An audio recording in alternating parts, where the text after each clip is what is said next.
Good morning guys. Tagal na to nakasabit na diyan ko siya nilagay para hindi siya mabasag kasi marupok siya. So ngayon hindi ko siya nakabit kasi busy din ako sa work, mga bata. Ayun, ngayon medyo madami-dami tayo oras. Ayun, ikabit ko na siya kasi mas safe siya dun sa auto na hindi siya mababasag. Ayun.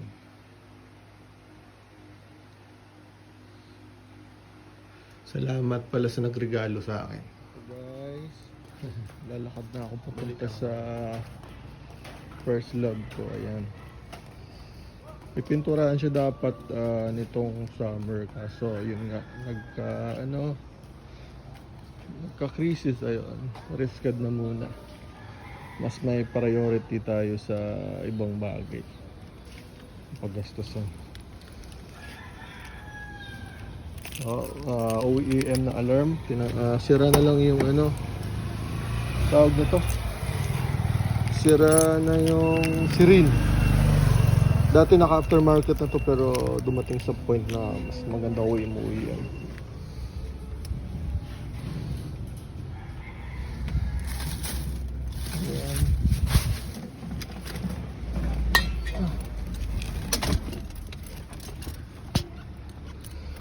Ayan, basag siya kasi. So ngayon nire-replace natin to.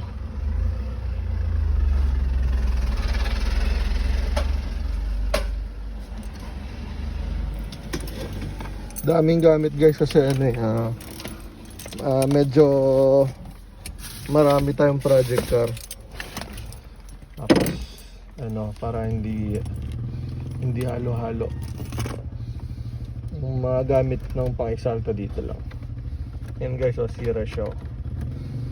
Nabali dati accidentally ng kaibigan ko, hindi naman sinasadya. Yan, so i-replace natin ito. So pagbaklas po ng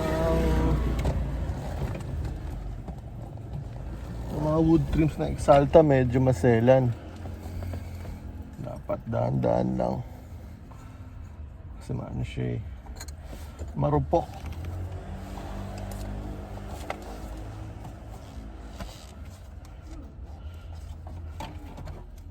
Yan.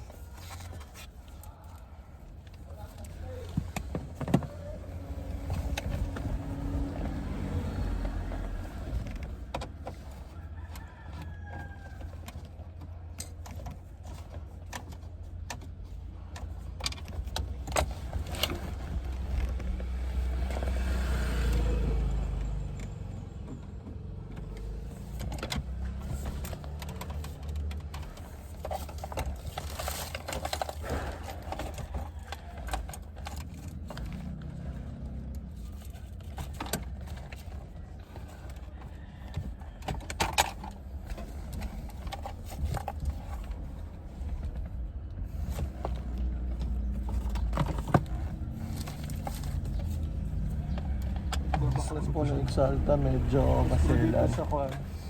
Hindi siya basta-basta. Medyo halfway na ako kasi kanina pala hindi na-on yung video. Akala ko naka-on na. Yan guys, may screw siya dito. Dito dalawa. Tapos dito, ayun. Ito na lang yung hindi ko natanggal.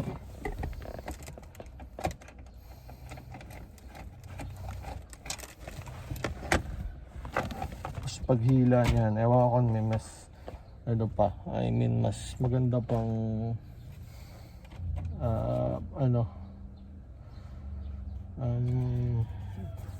way, mas safe. Pero ako kasi ganito lang ito kasi hindi talaga ako yung nakabasag, yung tropa. Pero okay lang, tapos na yan, binayaran naman yan ng cash, kaso lang yun nga, after ilang years ngayon lang. Nito lang ako nakahanap. Siya basag.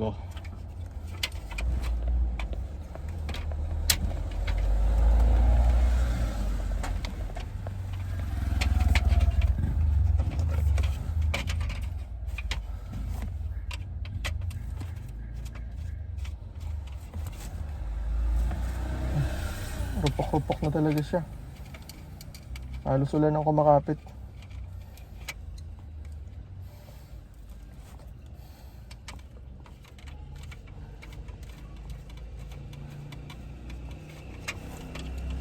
Lumaan na rin ang auto natin, guys.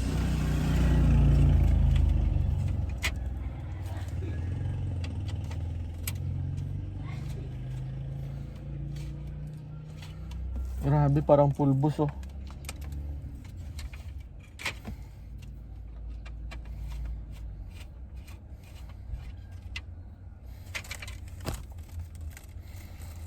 Ayun.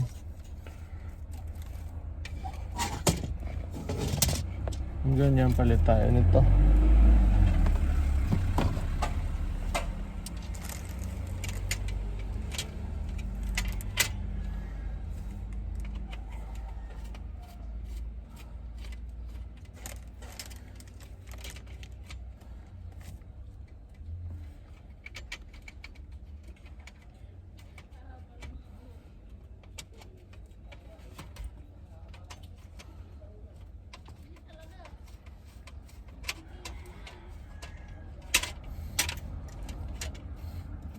Totoo lang guys, nagsisi ako. Dati nang hindi pa ako nabasagan, nagbebenta nito sa sulit.com, OLX. Brand new. Hindi ko pinapansin kasi sabi ko wala naman basag yung akin. Tapos maingat naman ako ganun. Sisi talaga ako. Dapat pala kinuha ko yun.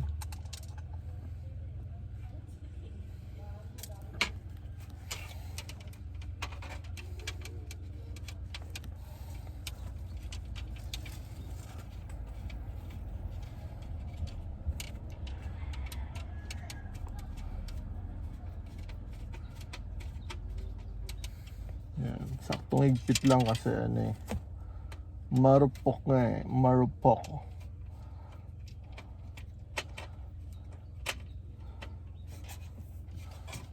Yan.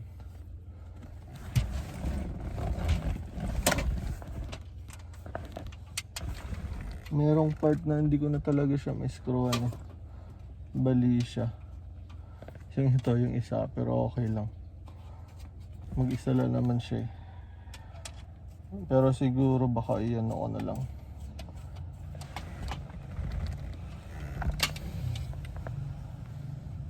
Yan o. Diba buo na siya.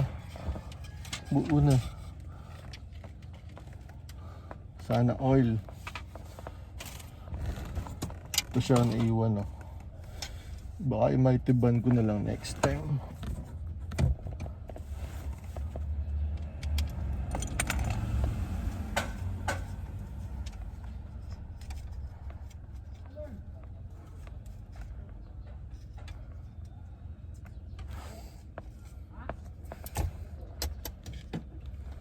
Lagay ko na pala dito. Ngayon pa lang. Baka mawala pa. Yung broken apart. Para next time patak-patak na lang ng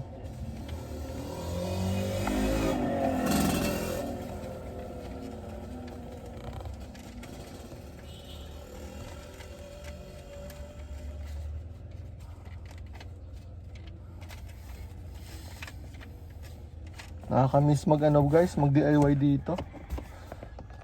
Nung high school ako, simula high school ako dati, amin na to eh. Ayun, dito talaga ako nag-umpisa DIY.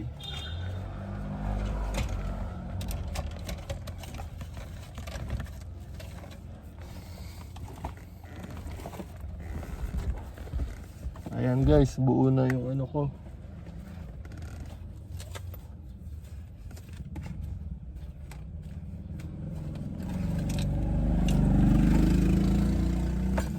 Pero hindi ko siya muna i-screw kasi yung tawag nito.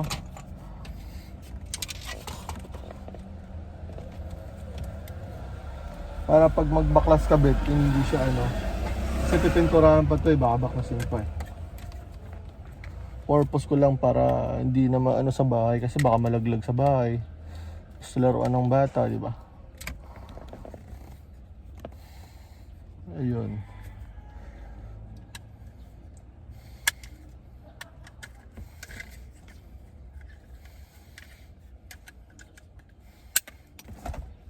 Oh shit. Nabasag na naman. Sobrang rupok niya talaga guys. Sobrang rupok ng Exalta.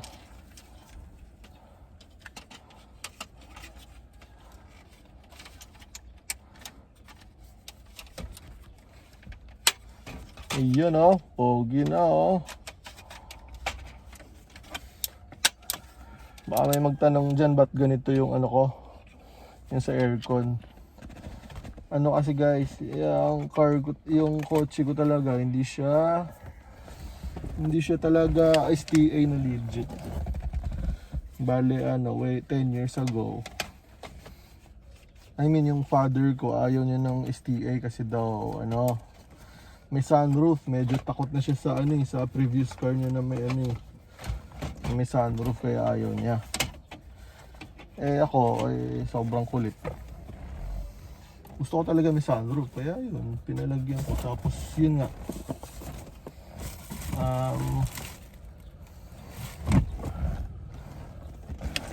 na nag-sunroof na ako, syempre ano, STA na ako. Ayun, kinumpleto ko yung ano, yung buong interior. As in buo, palit to buo lahat. Kisame, dashboard, although pares lang naman STA tsaka SLA na dashboard. Pero syempre, psychologically, SLA pa rin yun, di ba? Kaya ako bumili ako buong interior, as in buo. Sidings, upuan, carpet, lahat buo. Yung hindi ko lang nakabit yung dito lang kasi manual ako eh. Kasi ano kahit VIP setup, gusto ko talaga racing nung araw eh. Gusto ko na SR20 ganun. Kaya yun. Yan guys oh. Okay no. Ano muna tayo, video pala natin mo. Nalalang basag boy. Ganda oh.